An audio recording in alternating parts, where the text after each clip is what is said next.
parte del Grupo SIPE y de todos los que estamos aquí, os doy las gracias porque sin vuestra constancia, vuestra paciencia, nuestro trabajo altruista, esto y todo lo que hacemos alrededor no sería posible. En primer lugar, quería dar las gracias a todos los patrocinadores de este evento, al Ayuntamiento de Pinseque y en especial a la Concejalía de Cultura y al personal del Ayuntamiento, que nos ha puesto todas las facilidades del mundo para que esto sea posible. Muchas gracias de corazón.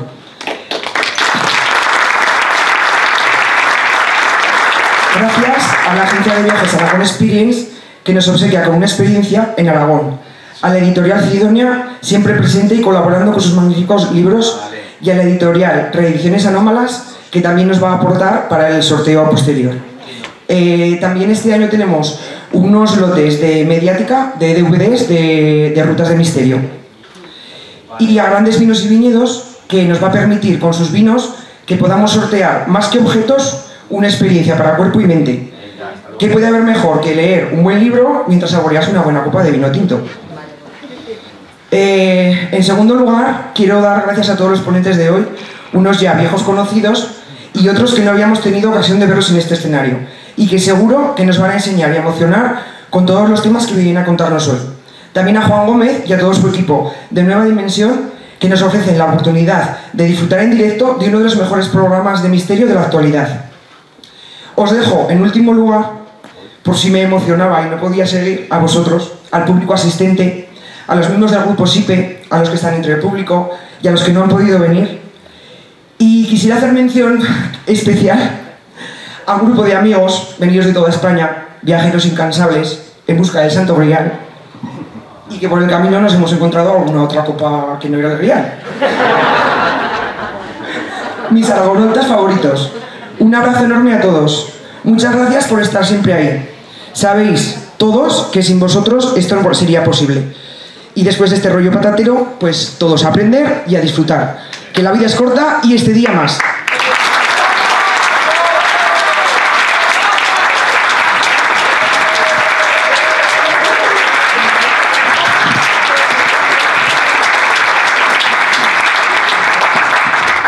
Bueno, aquí tenemos al primer ponente de hoy, mi querido Fede Padial, nacido en Algeciras, actualmente reside en Sevilla, su profesión es la de tatuador, un gran artista del tatuaje, pero su gran vocación es, sin duda, estudiar todo lo referente al misterio.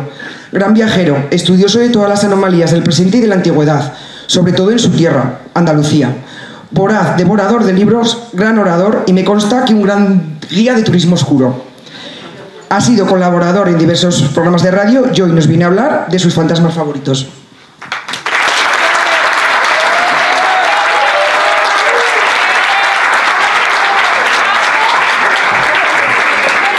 Bueno, ¿se oye? Sí, ¿verdad? Bueno, ante todo, dar las gracias a vosotros, porque sin vosotros es imposible hacer estas actividades, y por supuesto al Grupo SIPE por apostar por el misterio, y al Ayuntamiento de Pinseque por ser valiente y apostar por la cultura y el misterio. Que las dos cosas van unidas. ¿Se oye poco? Sí. Un momento, Fede.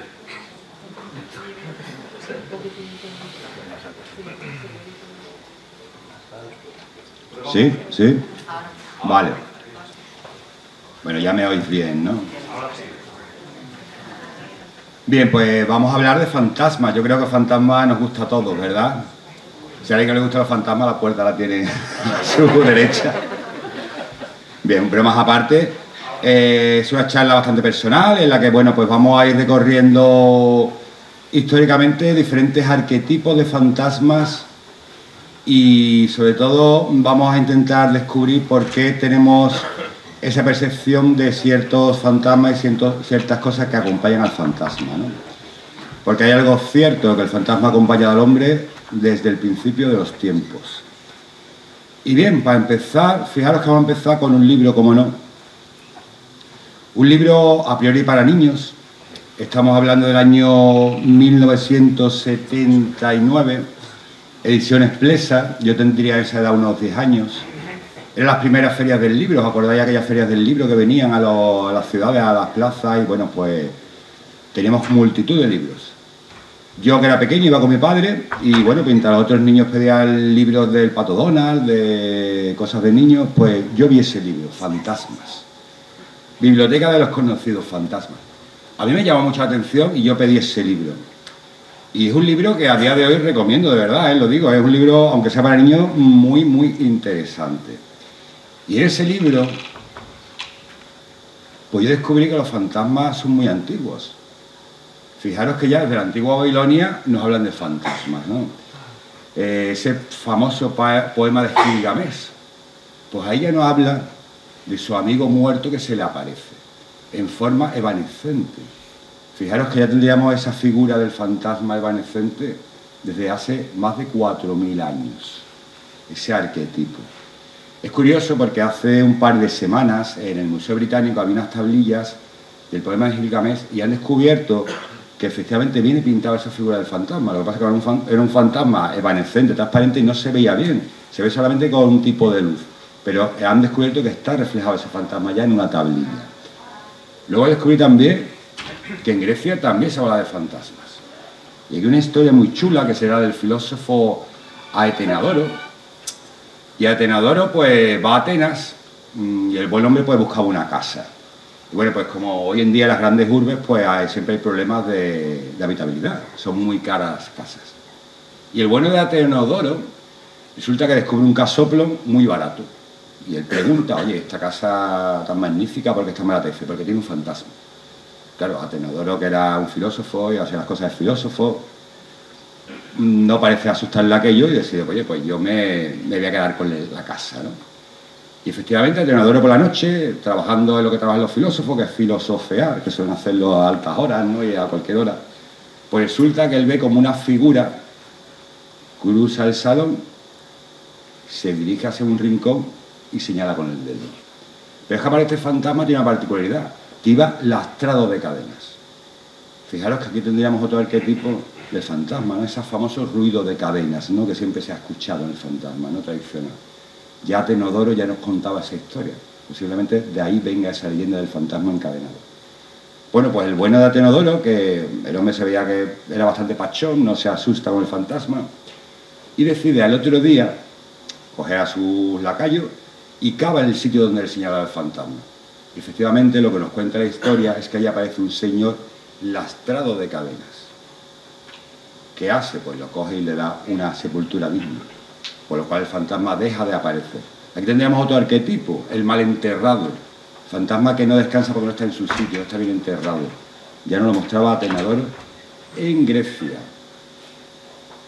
En ese libro también había fantasmas que me asustaban mucho, que eran los de la fotografía fantasma.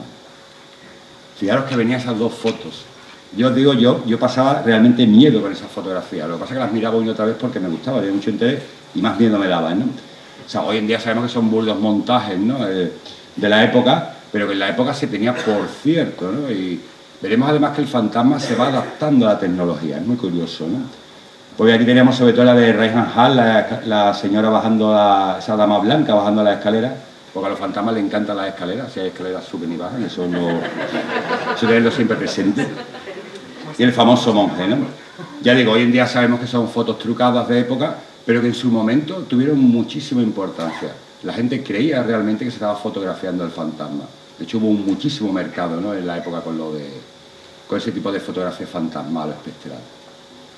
Y bueno, vamos a pasar ya voy a ir presentando fantasmas que ya después de este libro, ¿no? Yo me fui interesando por el tema, ¿no? Ya digo, quizás ese libro fue el germen de mi curiosidad hacia los diferentes tipos de fantasmas. Y bueno, os voy a enseñar bastantes fantasmas, muchos van a ser del sur, de mi zona, que es los que tengo más explorados. Voy a decir que yo no hablo nunca de un sitio que yo no haya visitado o que haya estado, ¿no? Y bueno, vamos a empezar, ya digo, arquetipo, el de la promesa incumplida, ¿no? Y nos iríamos a Sevilla, esta capilla de San Onofre. Es una capilla muy interesante, está en el centro de Sevilla, no parece una capilla al uso. Formaría parte de un antiguo convento de franciscanos y hoy en día está embutida dentro de un edificio, pero está esa capilla. Esa capilla es de adoración perpetua, siempre hay un hermano allí apuntando, quién entra, quién sale, muy pequeñita. Ya digo, históricamente es muy interesante, estaremos hablando de una capilla de 1600. Bien, pues en esa época era muy típico, cuando un caballero ya llegaba a última, se veía llegar su final, después de una vida licenciosa, de una vida de bronca, solían refugiarse en un convento, de alguna manera pagar lo que no han hecho bien y, digamos, morir en paz con Dios, ¿no? Pues aquí un caballero, el caballero Juan de Torres, ya digo, bastante pendenciero, un personaje con una historia bastante turbia, él se refugia en ese convento.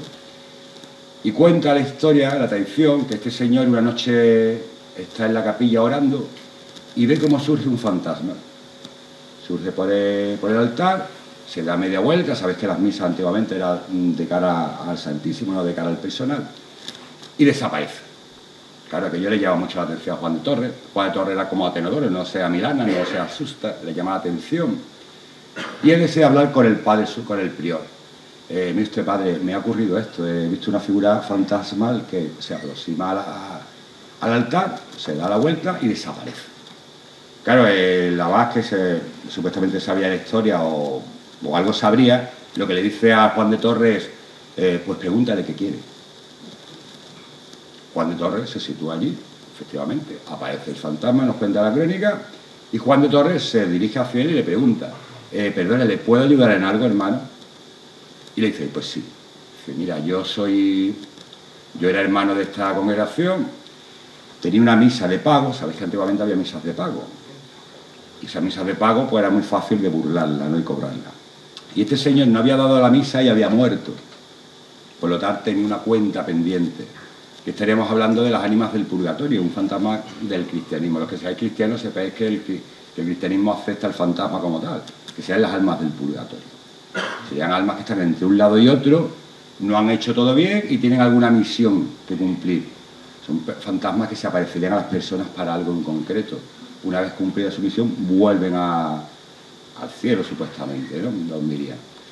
Efectivamente, él le ayuda, da su misa, él le asiste y el fantasma desaparece. Hoy en día ya no está el fantasma allí.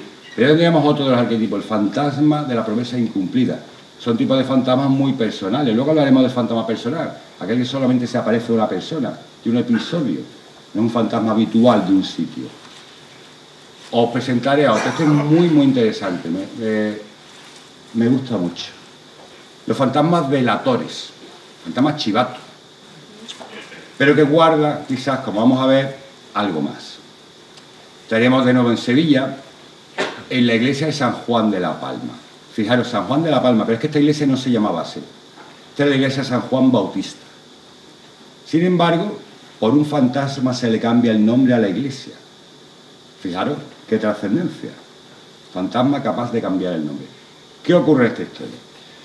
Vamos a ver, estamos hablando de los años en que el luteranismo entra en Sevilla a saco. Entra por el río. En Sevilla hay muchísimo mercado en el río, vienen barcos de todas las naciones y el luteranismo se está infiltrando en plan de pasquines y tal, vienen esos barcos. Y hay mucha gente en Sevilla inclinándose por el luteranismo. Algo que es una herejía total. En las iglesias los curas dan sermones en contra del luteranismo. Pues en esta iglesia había un cura que era dando un discurso enfervecido contra Lutero, contra su dogma, y hay un señor que es luterano, tiene inclinación luterana. Y lo que cuenta la tradición es que ese señor se sale, se va a esa palma, lógicamente no es la misma, pero hoy en día está la palma en la iglesia, afuera. Es una placita, sabéis que lo que son plazas afuera de iglesia son camposantos. Pues allá había un camposanto y había esa palma, esa palmera justo en medio. Que a día de hoy queda una palma allí conmemorando aquel hecho. Y lo que nos cuenta la tradición es que este señor bajo esa palma dice la herejía. Él se encuentra solo, él se va a un cementerio para que nadie lo oiga. Y dice, ante esta palma yo digo que la Madre de Dios no es virgen, que es la mayor herejía del luteranismo. Este señor, dicho aquello, se marcha tranquilamente a su casa. Al otro día llaman a la puerta, los alguaciles van a detenerlo. ¿Y por qué me detienen ustedes? Por hereje. ¿Cómo? ¿Quién me ha delatado? Si usted ha sido delatado por un señor, puesto que usted ayer, debajo de la palma de San Juan Bautista, pronunció la herejía. Pero si yo estaba solo allí, no señor, hay un señor que lo ha delatado. Lo meten preso y van a buscar al testigo de la torre, un señor mayor. Cuando llegan a la casa del señor mayor, esa dirección que dio, aparece un chico joven y bueno, los guardias preguntan por este señor y dicen, no, usted se ha equivocado. Están preguntando por mi padre falleció, de hecho está enterrado en San Juan Bautista debajo de la Palma.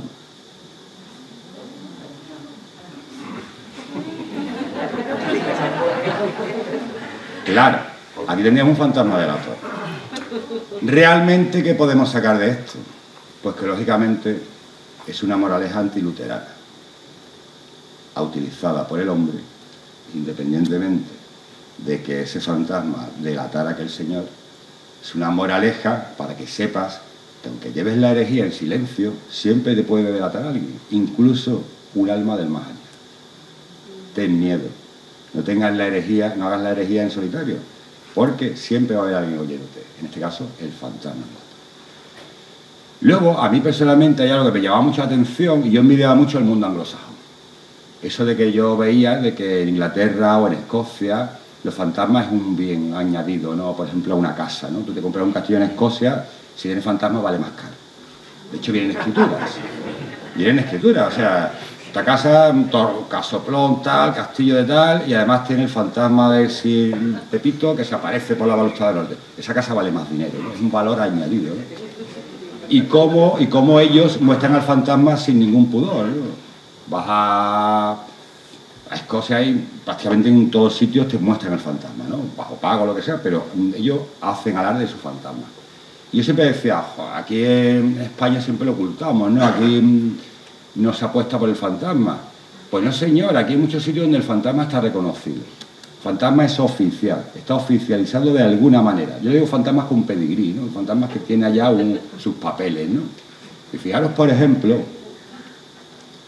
la sombra del Guerrero Fantasma. Algunos de los que están aquí han estado en ese castillo. Fijaros que junto al cartel de la Junta de Andalucía tenemos la leyenda de la sombra del guerrero. En el cartel de la Junta de Andalucía. Te están reconociendo la leyenda como algo importante, como un valor añadido al monumento. Algo que parece maravilloso.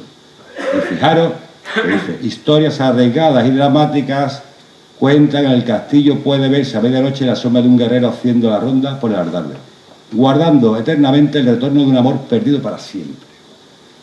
Bien, fijaros, vamos a ver, aquí entraríamos en una serie de fantasmas que se dan, de leyendas fantasmales que se dan durante la Reconquista. Es un sitio, un tiempo ideal para crear fantasmas. Y se va a dar el fantasma, un fantasma que nos va a hablar de un amor prohibido. El amor entre una cristiana y un musulmán, o un musulmán y un cristiano, como es este caso. Vamos a ver, esto estaríamos hablando del castillo de la Abusadera, término del Coronil. Es un castillo muy curioso, porque siempre, bueno, esto es tierra de castillo también. Sabéis que los castillos están en un sitio alto, en un sitio defensivo, en un sitio que se pueda otear el horizonte. Este está en una vaguada, en un boquete, porque está defendiendo un manantial, que es algo muy importante. Estaremos hablando de la línea morisca. La línea morisca sería la línea imaginaria que había entre el reino de Sevilla y el reino de Granada. Una tierra de mucha pelea, una tierra en que los castillos se conquistaban por un bando o por otro, y este era un punto muy estratégico por el manantial. Curioso, también se llama de las aguzaderas, porque una zona con mucho jabalí, y en ese manantial irían los jabatos a abusarse los colmillos, por eso se llama así. Hay que decir que el castillo es, como siempre, está sobre capas, está sobre un enterramiento neolítico, el cual se han encontrado también collares de colmillos de jabalí. Un sitio muy interesante. Y está ese castillo. Ese castillo en ese momento estaría en manos de los musulmanes, y la joven musulmana, pues no se le ocurre otra cosa que enamorarse del joven cristiano. Un amor prohibido, un amor que no se debe de tener. ¿Qué ocurre? Pues, lógicamente, el joven cristiano iba a cortejar a la musulmana hasta que se entera el padre de la joven musulmana. Lógicamente, le tienden una celada al cristiano, y lo que te cuenta es que pues, el cristiano subía por la torre, como Dios manda, o a hablar con la amada, ¿no? Es algo que siempre vemos en las historias, ¿no? Que ella le echa la trenza, ¿no? Y sube para arriba, ¿no? Pues en este caso no echaba la trenza, pero subía el hombre para arriba. Y lo que nos cuenta es que, bueno, pues los guardias lo Lo intentan detener, lo intentan parar, el joven cae y muere. Y el joven vagaría por la eternidad, por el castillo, buscando a su amada. Al final, ¿qué tenemos? Otra vez una moraleja utilizada para que sepas que ese amor no debes de consentirlo. No debes tenerlo, incluso puedes acabar como aquel joven vagando para la eternidad. Dicho esto, independientemente el fantasma se asome o no, tenemos el fantasma utilizado por el hombre. El hombre se apropia de ese fantasma y lo utiliza para sí. Hay que decir, yo he estado muchas veces en el sitio, yo no he visto nunca a Guerrero Fantasma, sí es cierto que tengo testigos que sí lo han visto, sitio bastante visitado, ya digo, algunos de aquí han estado conmigo en el sitio. Vamos a ver más fantasmas de estos oficiales. Un sitio muy chulo también, la Torre de los Guzmanes. Los Guzmanes son los descendientes de este famoso Alonso Pérez de Guzmán, Guzmán el Bueno, conocemos todos, que se tiró ese cuchillo en Tarifa, ¿no? a los musulmanes. Pues esto es una torre que hacen ellos allí. Y fijaros que de nuevo en la puerta de la torre podemos ver centro de interpretación de la Torre de los Guzmanes, la robusta Torre de los Guzmanes, la Algaba, ha sido testigo vigilante de la historia de su pueblo, pero lo que no puede imaginar es que sus muros conservan dos grandes misterios sin resolver: historia de pasadizos secretos y fantasmas que fascinan al visitante. Le atreva a descubrirlo. Fijaros, de nuevo el ayuntamiento apuesta por el fantasma como un valor añadido. La historia vuelve a ser muy parecida a la de las agrozaderas. Aquí los Guzmanes se deciden a tener una fortaleza fuera de Sevilla, un pueblo periférico, la Algaba. Construyen esta gran torre, 27 metros, para quedarse. Los Guzmanes cuando ven un sitio que a posicionarse, construían fortaleza defensiva. Esta torre ha sido cárcel, ha sido muchas cosas. La historia lo que nos cuenta es que cuando se estaba construyendo la torre lógicamente estaba construyéndose por esclavos musulmanes. Y entre ellos había una joven muy bella, la joven Manguz. Había un joven cristiano que se enamora de Manguz. La veía, le encantaba, él quería estar con Manguz. Problema, Manguz era una esclava, él era un joven cristiano. No tenía acceso a ella. ¿Cómo este joven logra acercarse a ella? Haciéndose pasar por esclavo, enrolándose en esas obras de la torre para poder estar cerca de ella.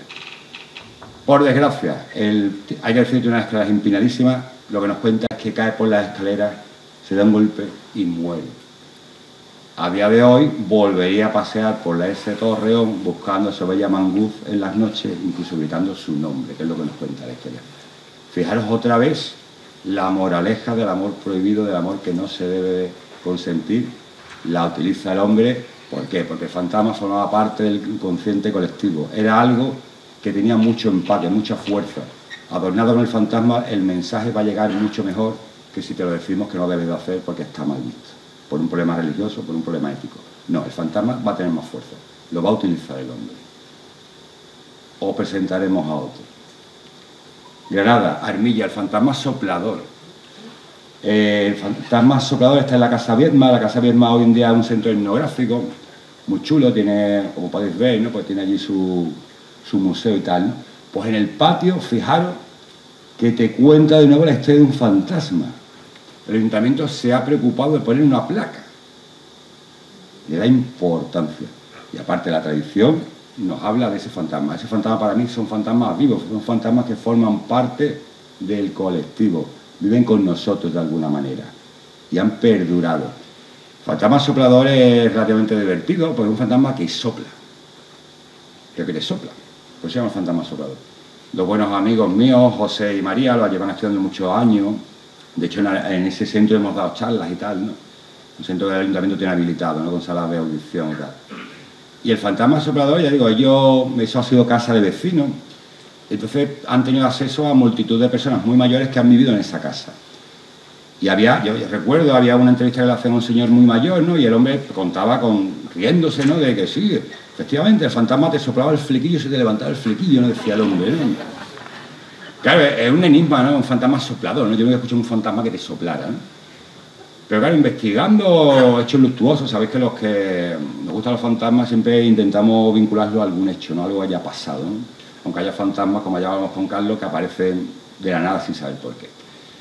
En este caso, en esta casa, los tristes sucesos de nuestra guerra civil, de la última guerra civil, hay un señor militar de un bando, viene el otro bando, y este señor decide suicidarse.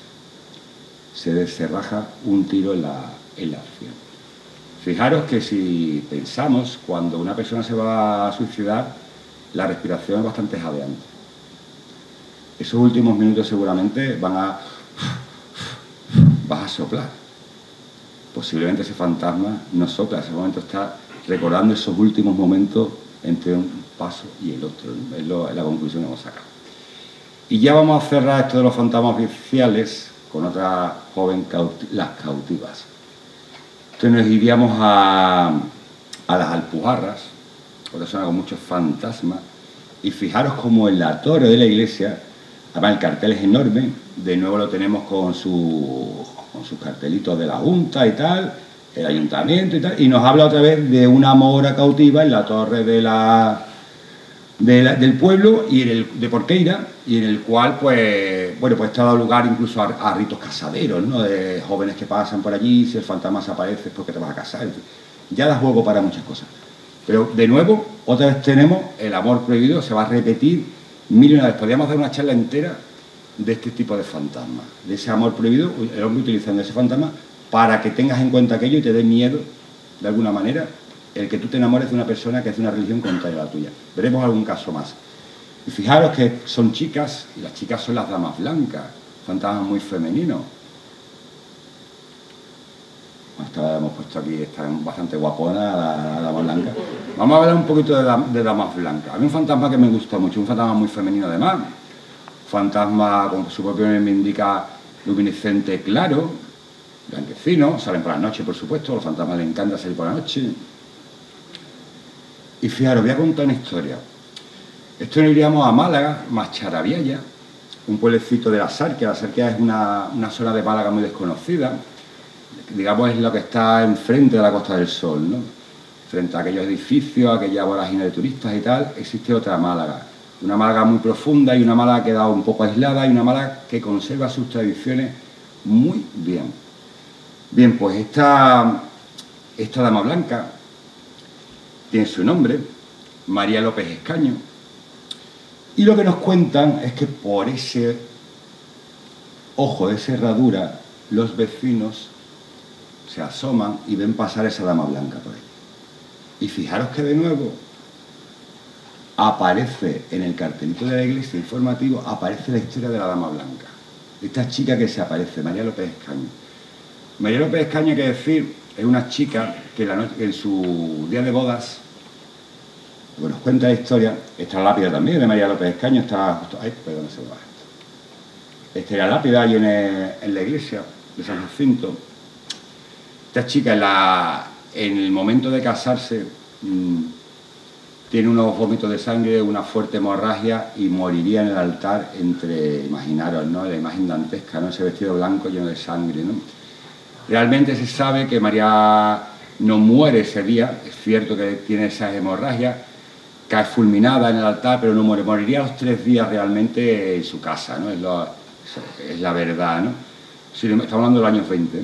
Sin embargo, la tradición lo que nos traslada es que muere en el altar, ¿no? Y que se aparece allí.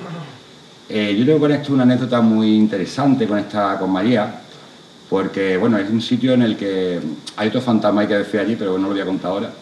Un sitio muy peculiar y van muchos grupos a investigar y tal, ¿no? Hay que pedir permiso porque la iglesia está en activo, está cerrada. Y sobre todo se investiga la crista de abajo, ¿no? Que tiene un fantasma muy peculiar. Pero el de arriba también mola mucho. Total, que yo digo que es un sitio en el que es muy visitado, muy visitado, en el que hay multitud de grupos. Pues nosotros cuando fuimos tuvimos un encuentro muy peculiar. Estábamos visitando la iglesia y tal, y en el altar de ánimas, que al lado está esa lápida póstuma, mi hija, que venía con nosotros, encontró una foto detrás de un jarrón, una foto antigua, de una chica vestida de novia, con muy mala cara, hay que decirlo. Y le dimos la vuelta a la foto y ponía María López Escaño. De alguna manera, en ese momento estábamos viendo cara a cara al fantasma, le pusimos cara a ese fantasma. Parecía un aporte más que una foto guardada allí, porque nos extraña de que ningún grupo de los que hay allí haya descubierto esa foto, haya tenido esa... Nosotros vimos, ya digo, ese momento para mí realmente estábamos viendo cara a cara a la pobre María, ¿no? pues este es un trágico final. Y vamos a los amores imposibles, porque ya digo que los amores imposibles acompañan a las damas blancas siempre, ¿no? En este caso nos iríamos a Extremadura, al pueblo de Herbás, un pueblo muy bonito también. Todos estos sitios son sitios fantásticos para visitar, ¿eh? Os los recomiendo todos, ¿no? Y aquí tenemos un amor imposible, pero esta vez con una chica judía, la bella Marucha. Vuelve a ser lo mismo con los musulmanes, pero con los judíos. Hay que tener en cuenta, Herbás era una de las mayores juderías de España. Pegada a Portugal, sabes que se van desplazando y van acabando en Portugal, ¿no? Fijaros en la fuente, esto es la fuente de la Chiquita, donde la bella Marucha se aparecería. Y claro, aquí volvemos a tener la misma historia. La bella Marucha se enamora del joven cristiano y aquello, pues claro, no está bien visto. Su padre, precisamente, es el rabino de esa judería, el rabino Ismael. ¿Qué nos cuenta la tradición? Pues que el rabino Ismael, cuando se entera, lógicamente no puede admitir que su hija de un rabino, esté con un cristiano. ¿Qué hace? Lo mismo, le hace una encerrona en la fuente, contrata unos sicarios para que acaben de alguna manera con el joven cristiano, con el problema que la cosa se complica y acaban matando a la joven Marucha. La joven Marucha además es enterrada fuera del cementerio judío, porque en fin. ¿Qué tenemos aquí de nuevo? Pues aquí tenemos lógicamente una arenga antisemita total. Nos está diciendo que no te juntes, que ese amor no puede ser. Imagina una judería tan importante como aquella. De nuevo yo pienso y creo que es otro fantasma que el hombre se ha apropiado de él. En este caso con un alto contenido antisemita. ¿Cómo más podemos estas chicas, estas damas blancas pueden aparecerse? Por los encantamientos. Y aquí nos iríamos a Extremadura de nuevo, a Segura de León, ese magnífico castillo santiaguista. Ese castillo es muy interesante. Ese castillo cuando vamos a visitarlo nos damos cuenta de que tiene el camino de ronda, lo que sería todo el camino de las murallas, tiene solamente una entrada y una salida. No tiene más. Y es larguísimo, es enorme. Bien, pues aquí tendríamos la encantada de Segura de León. La encantada de Segura de León sería una chica que ha sufrido una maldición. Una maldición por parte de una bruja con la que tenía tratos. Allí en la zona de Extremadura es muy típico la historia de mouras, que no son musulmanas. Es la manera de denominar a las brujas o a duendes, entidades féricas prácticamente, que habitaban en cuevas y tal, y a la que podías ir a pedirle soluciones, remedios, que le hicieran un trabajo a cambio de algo. Pues esta chica se ve que no acabó muy bien con la moura, con la bruja, y fue condenada a una cosa muy particular. A vagar cada noche por el Algarve contando las estrellas, y solamente la maldición se rompería si contaba todas. Claro, algo que es prácticamente imposible. Lógicamente se le hace de día a la pobre dama blanca y tiene otra vez que volver a contar las estrellas al otro día, ¿no? ¿Qué tenemos aquí otra vez? Me está advirtiendo esta dama blanca de que cuidado con hacer tratos con las brujas, con los duendes y con historias tal. ¿Por qué? Porque puedes acabar como ella vagando para toda la eternidad. De nuevo una lección moralizante por parte de la dama blanca. Otro motivo por el cual una dama blanca puede vagar: los emparedamientos. Aquí nos iríamos a Córdoba, a Lucena, el Palacio de Doña Ana. Doña Ana es un palacio muy chulo de visitar también. Doña Ana, pues se ve que era bastante ligera la señora y recibía a caballeros cuando no estaba el duque en casa, ¿no? Hasta que un día llega el duque, lógicamente la coge, allí hay su disgusto, lógicamente, y lo que decide es emparedarla en vida. Emparedarla en un salón, no en un cuadradito como entendemos, sino en una parte de la casa para que no salga más, ni pueda recibir a ningún caballero más. Se le daba comida, se le daba tal, pero vas a pasar todo el resto de tu vida en esta habitación. Lógicamente, pues la emparedada se aparece por allí. De nuevo vemos que hay una gran inclinación por las escaleras, ya se suele aparecer por esas escaleras. ¿Qué nos vuelve a contar esta dama blanca? ¿De qué nos está advirtiendo? Cuidado con las infidelidades.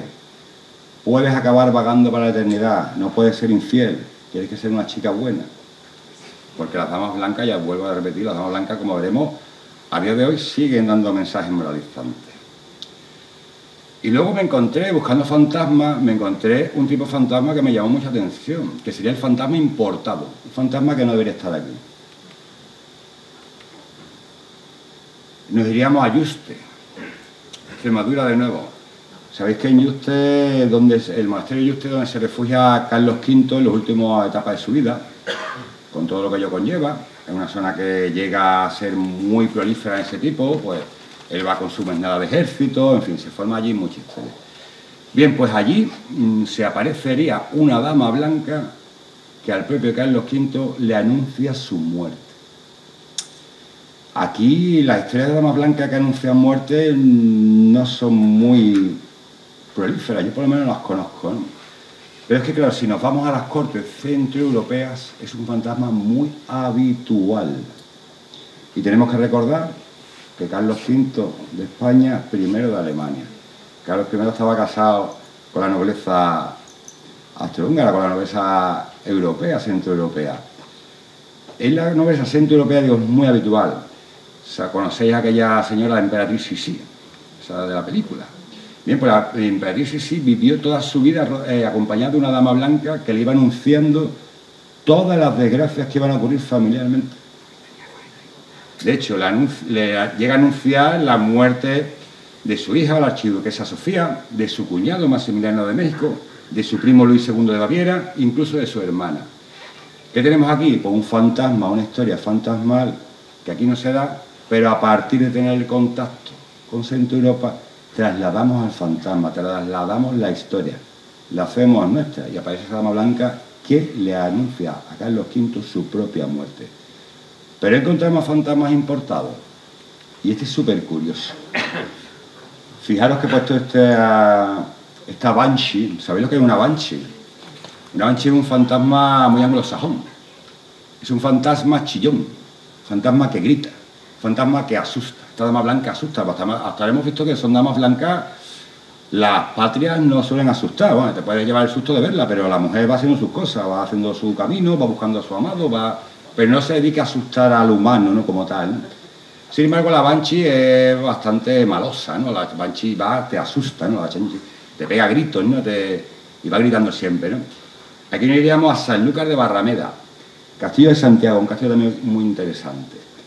Y fijaros que además en la puerta del castillo hay una sirena que se asemeja bastante, ¿no? Con esos brazos abiertos, se asemeja bastante a la imagen esta de la Banshee, como la entendemos, ¿no?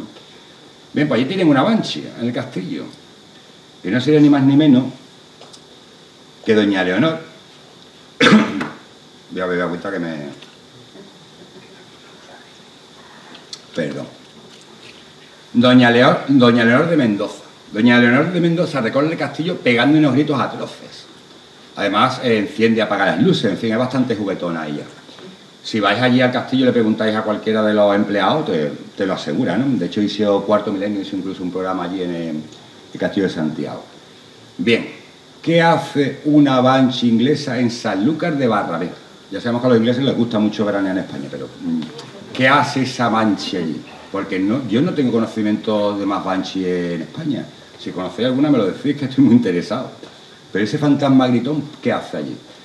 Hay que pensar que Sanlúcar de Barrameda está rodeado de viñedos. Y esos viñedos los administraban los ingleses. Por lo tanto, posiblemente se trajeron de alguna manera a su propio fantasma, a su propia leyenda y se adaptó en este caso a doña Leonor de Mendoza, que acabó convertida en una Banshee, ¿no? que hace esos gritos, ¿no? A día de hoy sigue apareciéndose por el castillo, ¿no? Fijaros, ¿no? Fantasma que los traen de otro lado. Y ahora he presentado a otra dama blanca y vamos a ver cómo se crea un fantasma.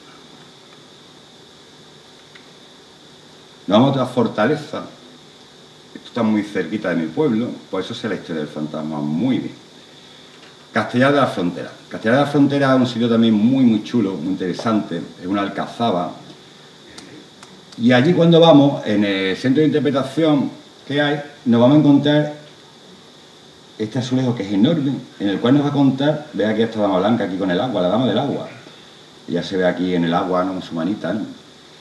Pues fijaros, este es un fantasma muy actual, una dama blanca muy actual. Esta dama blanca nos va a hablar de maltrato a la mujer, de violencia de género. Esta dama blanca sería una chica que vivía en Castellar y sufría malos tratos por su marido. Y escapa, vuelve y el marido acaba asesinándola. algo que tristemente hoy en día pues afortunadamente tenemos mucha conciencia sobre ello y se habla bastante, ¿no? Cosa que antiguamente no se hablaba, eran temas que se solían ocultar. Bien, pues esta chica resultaría muerta por su marido. El problema es que esta chica vuelve y toma venganza contra el marido. El marido, hay que decir, Castillo abajo tiene un gran pantano, un pantano que daría agua a toda la zona del campo de Gibraltar. Y el marido, lo que nos cuenta la tradición es que aparecería muerto en el pantano a manos de esta dama blanca que clama venganza. Pero es que a día de hoy esta dama blanca seguiría apareciéndose y clamando venganza contra todo aquel marido, mal marido, como suele decir, que atente contra su mujer. Claro, esto está muy bien, esto está muy chulo y está muy adecuado a los tiempos que corren. El problema es que yo soy de la zona. Yo me he criado en el campo de Gibraltar, yo soy de Algeciras y conozco bien la historia del castillo. El castillo, hay que decir que en los años 50 queda abandonado, el castillo no tenía, bastante difícil de llegar, y se construye un nuevo castillar abajo, un sitio más accesible para que la gente pueda, y el castillo queda abandonado. En los años 60 ocurre algo maravilloso, es que se apropia una comunidad hippie del castillo. Y viven allí, los hippies de verdad, ¿no? No los de hoy en día de la tarjeta Visa en los caños de metro, sino hippies de verdad, ¿no? Estos hippies, pues bueno, pues allí hicieron una comuna, vivían maravillosamente, tenían sus plantaciones, estas cosas que les gusta fumar a los hippies. Problema, que al final acaba metiéndose allí el narcotráfico. Y se crea un punto de narcotráfico brutal. Pues allí había LSD, había marihuana, había mucha droga. Problema, el narcotráfico ya no es el mundo icónico de los hippies, ya da problemas y hay ajustes de cuentas. Y en los años 70, os acordáis que hubo muchísima sequía en Andalucía, en España entera, ¿no? Pero allí en Andalucía fue brutal. Los pantanos descendieron, como ha pasado ahora, ¿no? Que los tenemos prácticamente al 40, incluso algunos al 20. Y en ese pantano aparecieron varios esqueletos maniatados de ajuste de cuenta. Claro, con el consiguiente problema, que era el agua que abastecía a las poblaciones. Yo recuerdo que era muy pequeño y claro, aquello era un follón porque la gente quiere beber agua del grifo, ¿no? Estabas viendo a los muertos, ¿no? Decían las señoras mayores, que te estabas beber al muerto, ¿no? Que nadie quería beber agua, ¿no? Que era un problema, ¿no? ¿Qué ocurre con esto? Es una historia muy truculenta en un castillo en el que hoy en día es un resort turístico maravilloso, recomiendo que vayáis, son todo casas rurales que podéis ir, incluso quedan dos o tres tienditas de hippies de la época, auténticos, de esos aquellos hippies de los 60, hoy en día son una señora muy mayor, pero que todavía tienen su puesto de cositas, de pulseritas y tal, ¿no? ¿Cómo se limpia aquella historia de ajuste de cuenta, de calaveras que aparecían a manetar con esta historia? Es un falso fantasma que va a camuflar una historia que no quieren recordar el pueblo. Y se ha creado este fantasma. Yo lo sé, ustedes vais y lo vayan, qué idea, qué fantasma, ¿no? Más actual además, ¿no? Y qué bien esa dama blanca que lucha contra los hombres malos, ¿no? Pues no, señor, es un fantasma inventado. ¿Qué ocurre con esto? Con el tiempo esa leyenda quedará y se hablará de ese fantasma que aparece allí, pero es un fantasma creado por el hombre. El hombre va a utilizar el fantasma de nuevo para tapar algo. Fijaros, ¿no? Y ya digo, las damas blancas para mí me resultan muy interesantes y a día de hoy la dama blanca se ha reciclado.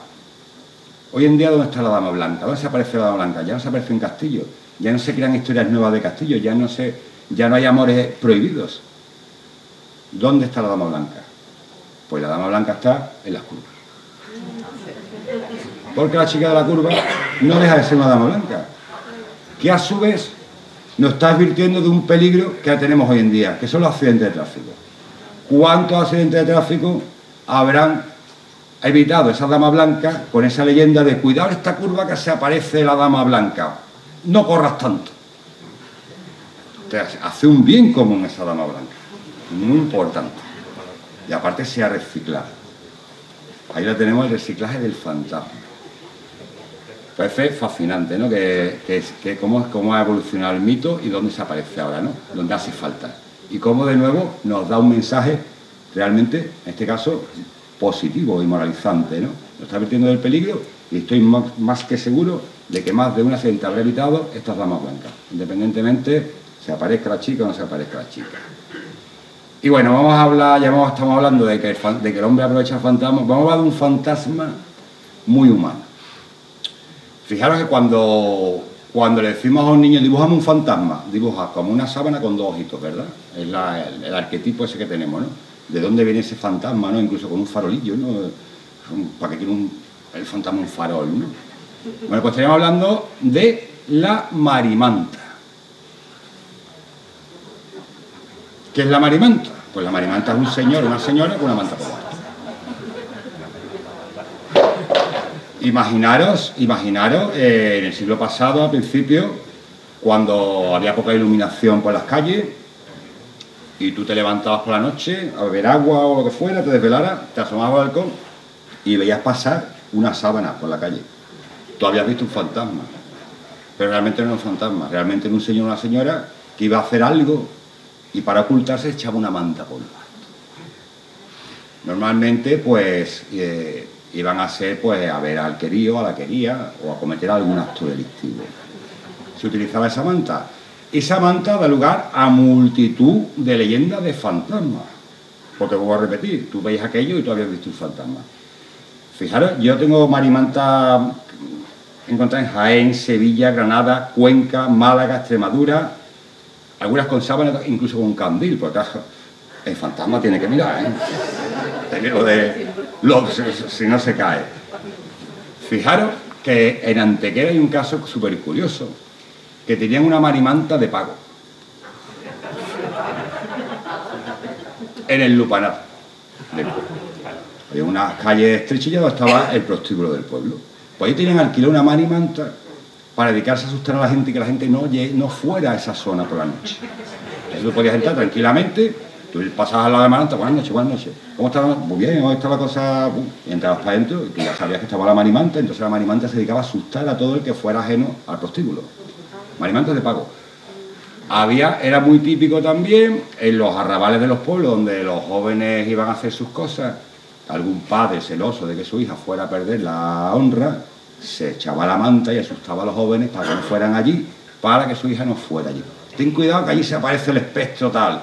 Uy, papá, no vayas allí nunca. Claro, y el padre se iba allí, asustaba, ¿no? Fijaros que tenemos en Periana, en Málaga, que mataron a una marimanta. Señor, la marimanta se iba a sus cosas por la noche y se cruzaba con un tío del pueblo. Y el tío del pueblo se ve que era bastante bragado. Y una de las noches sacó la faca y apuñaló a la marimanta. Resulta que la marimanta era la hija del juez de la zona. Pero claro, el hijo estaba haciendo cosas que no eran dignas para el hijo de un juez. ¿Qué ocurre cuando llega el juicio? Ellos se tapan y va el tío porque ha matado una marimanta. ¿Qué le dice el juez? Mire usted, matar a un fantasma no es delito, queda usted suelto. Y queda registrado de que este señor, tal y cual, va a juicio por matar a una marimanta, pero claro, no. ¿Qué ocurre? Aquí se tapa porque no le interesaba al juez y lo que... No, usted ha matado a un fantasma. Y como no hay en la legislación ningún delito por matar a un fantasma, usted queda en libertad. Hay que decir que hay procesiones de marimanta. En Illo de la Granada, que sería esto, se hace una procesión de marimantas a día de hoy. Sigue esa tradición tan fuerte, ¿no? Ya digo, es un fantasma muy humano y es una manera de crear fantasmas por el propio beneficio del ser humano de nuevo, lo ha utilizado.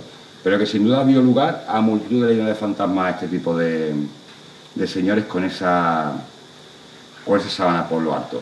La marimanta tiene otros nombres, aullón, espanto, pantalla, en fin, cada uno le va a dar su nombre, pero no deja de ser un fantasma muy, muy humano.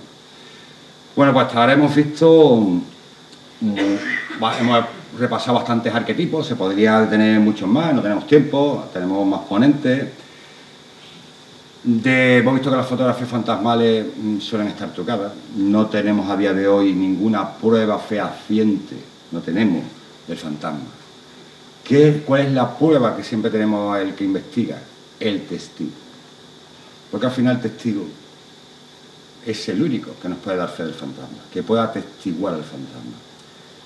Ya digo, no hay ninguna prueba física fehaciente, no la tenemos. Si la tendríamos no sería un misterio, no estaríamos hablando de fantasmas, estaríamos hablando de otra cosa. Y ya digo, el testigo, si bien el testigo muchas veces denostado, tenemos que pensar que vivimos en un país o en una civilización en la cual el testigo es muy importante.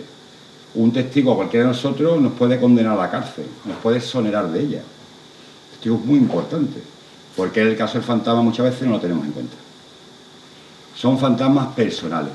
El testigo suele tener una experiencia con el fantasma que no es la tradicional, suele tener una experiencia como la del caballero Juan de Torres, una experiencia que tiene él con el fantasma, después ya no tiene más.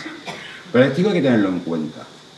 Y yo quiero hacer esta charla con un testimonio de un testigo que a mí personalmente pues me causó mucha inquietud. Y esta historia la he llamado una historia canaria de fantasmas. Y nos vamos a ir a Canarias, un sitio pues en el que hay mucha leyenda y mucha tradición. Y os voy a contar la historia de una niña.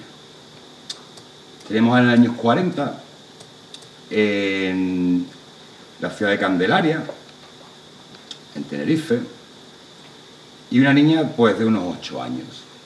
Ella hija de militar, 5 hermanos, el padre destinado a las islas, ella va para allá, y bueno, pues tienen que buscar casa. Una casa para 5 hermanos, son bastantes personas. Encuentran una en la calle Arenas, que es esa calle que hay ahí, en esa zona. Típica casa corrala de vecinos. Arriba había la señora que era dueña de todo el edificio y tenía varias casas que alquilaba. Esta familia se instala allí, en el bajo, y le alquilan toda la casa menos una habitación. Aquella habitación es donde estaban los enseres de la antigua propietaria. La antigua propietaria eran 2 hermanas, que una había fallecido y la otra había fallecido poco tiempo, inminentemente después. Habían dejado todas las cosas antiguas, sabéis que se guardaba en baulitos, ¿no? Entonces no había maletas, no había... Estaban allí guardadas en ese cuarto, entonces le alquilan la casa menos esa habitación, ¿no? Le dice, mira, te alquilo la casa, pero esta habitación no, porque están los enseres de las antiguas propietarias que tienen que venir a recogerlo los familiares. Y hasta que no vengan a recogerlo, pues bueno, no tenéis acceso a esa habitación. Bueno, no hay problema. Se adaptan allí. Esa niña, que era muy curiosa, no se le ocurre otra cosa que mirar por el ojo de la cerradura. Y aquella niña a día de hoy tiene 85 años y te cuenta aquello perfectamente. Perfectamente. Yo la he escuchado muchas veces, además contar la historia, y durante años te sigue contando la historia igual. Hay que decir que es un testigo que no ha tenido nunca más una experiencia fantasmal, ¿eh? Que para mí son testigos muy importantes, ¿no? Porque hay personas que les gusta demasiado el fantasma y siempre parece que el fantasma la persigue, ¿no? De alguna manera. Esta persona no ha tenido ningún interés más en fantasma, simplemente tuvo aquella experiencia personal, que la marcó mucho, pero que, ya digo, no ha tenido ningún interés de fantasma, y sé bien de lo que hablo, después os diré por qué. Bien, pues aquella niña, asomarse por aquello, lo que ves es a 2 señoras ratoneando, ella dice ratoneando entre los baúles. Y una se gira y la mira, y la otra igual. Claro, aquella niña sale espantada, le da miedo, ya no mira más, y llega la noche. Y al llegar la noche, esa niña se acuesta en su camita y ve cómo esas 2 figuras que había visto aparecen de la pared. Se dirigen hacia ella, la agarran de pies y manos y le dicen, ¿tú qué miras? Y además le cascan, le tiraban de los pelos y le pegaban tortazos.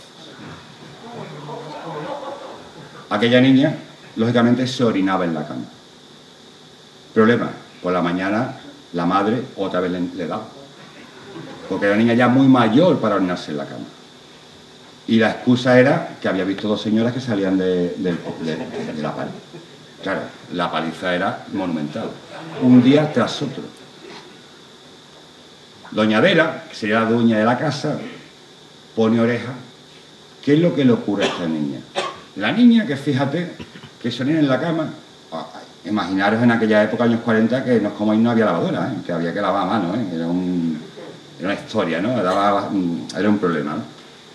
Que dice que vea a las 2 mujeres que salen de la habitación, que la pega, la niña lo que se orina en la cama. Y aquella señora se ve que algo sabría o algo intuiría. ¿Qué le dice a la niña? ¿Y cómo son aquellas señoras? La niña, ya digo, a día de hoy lo cuenta perfectamente cómo eran las dos figuras que veía, ¿no?